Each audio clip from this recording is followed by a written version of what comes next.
Hi friends, నమస్తే. Welcome back to our channel. ఈరోజు మన కిచెన్లో simply and tasty egg keema రైస్ని ఎలా తయారు చేసుకోవాలో ఈ వీడియోలో చూసేయండి. చాలా టేస్టీగా ఉంటుంది. వేడి వేడి ఎగ్ కీమా రైస్లోకి ఆనియన్తో పాటు పైనుంచి కొంచెం నిమ్మరసం పిండుకుని తింటూ ఉంటే చాలా టేస్టీగా ఉంటుందండి. ఒకసారి ఈ విధంగా ట్రై చేసి రెసిపీ నచ్చినట్లయితే లైక్ చేయండి. ఎగ్ కీమా రైస్ కోసం ముందుగా ఇక్కడ 4 ఎగ్స్ని ముందుగానే ఉడికించి కొద్దిగా చల్లారిన తర్వాత పొట్టు తీసే విధంగా తురిమి ఒక ప్లేట్లో తీసుకోవాలి. ఇక్కడ చూపించే విధానంగా 4 ఎగ్స్ని కూడా ఇదే విధంగా తురిమి ఒక ప్లేట్లోకి తీసుకుని పక్కన పెట్టేసుకోండి. తర్వాత స్టవ్ పైన ఫ్యాన్లోకి 4 స్పూన్ల ఆయిల్ వేసుకుంటున్నాను. ఎగ్ కీమా రైస్కి కొంచెం ఆయిల్ ఎక్కువగా వేసుకోవాలి.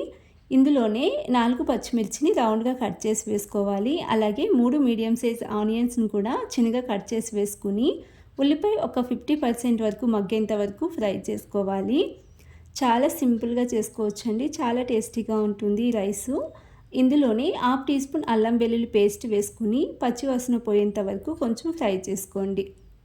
ఇలా 2 మినిట్స్ ఫ్రై చేసుకుని ఇందులోనే చిన్నగా కట్ చేసుకున్న ఒక మీడియం సైజ్ టమాటోస్ వేసుకుని టమాటో కొంచెం సాఫ్ట్గా ఫ్రై అయ్యేంత వరకు ఫ్రై చేసుకోండి. ఇలా టమాటో ఫ్రై అయిన తర్వాత ఇందులోనే రుచికి సరిపడా సాల్ట్, కొంచెం పసుపును కూడా వేసుకుని మరొక 2 నిమిషాల పాటు ఫ్రై చేసుకోవాలి. ఇలా కొంచెం టమాటో స్మూత్ అయ్యేంత వరకు ఫ్రై చేసుకుని నెక్స్ట్ ఇందులోనే డ్రై మసాలాలు వేసుకుందాము. నేను ఇక్కడ 1/2 టీ స్పూన్ కారం వేసుకుంటున్నాను. ఆల్రెడీ పచ్చిమిర్చి వేసుకున్నాం కాబట్టి 1/2 టీ స్పూన్ సరిపోతుందండి. అలాగే 1/4 టీ స్పూన్ గరం మసాలాను కూడా వేసుకుని లో ఫ్లేమ్లోనే మరొక 2 నిమిషాల పాటు ఈ విధంగా ఫ్రై చేసుకోవాలి. నెక్స్ట్ ఇందులోనే పచ్చి కరివేపాకు వేసుకోవాలి.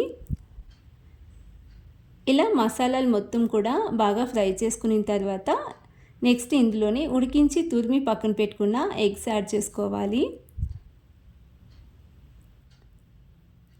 ఇప్పుడు తురిమిన ఎగ్స్ని వేసుకుని ఎగ్కి మసాలా పట్టేలా మిక్స్ చేసుకోవాలి.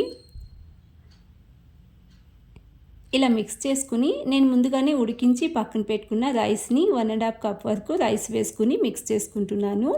అలాగే చిన్నగా కట్ చేసుకున్న కొత్తిమీరని వేసుకుని మిక్స్ చేసుకోండి. హై ఫ్లేమ్లో 2 మినిట్స్ పాటు బాగా మిక్స్ చేసుకోవాలి. ఇలా ఒక 2 నిమిషాల పాటు మిక్స్ చేసుకుని స్టవ్ ఆఫ్ చేసేసుకుంటే వేడి వేడి ఎగ్ కీమా రైస్ రెడీ అండి. ఇలా చాలా ఈజీగా ప్రిపేర్ చేసుకోవచ్చు. చాలా టేస్టీగా ఉంటుంది. ఒకసారి ఈ విధంగా మీరు తప్పకుండా ట్రై చేయండి. తప్పకుండా మీకు నచ్చుతుంది. వేడి వేడిగా సర్వ్ చేసుకుంటే ఆనియన్తో పాటు పైనుంచి కొంచెం నిమ్మపండు రసం వేసుకుని తింటూ ఉంటే రైస్ సూపర్గా ఉంటుందండి. ఒకసారి తప్పకుండా ట్రై చేసి మీకు ఎలా కుదిరిందో కామెంట్ సెక్షన్లో తెలియచేయండి. Thanks for watching the video.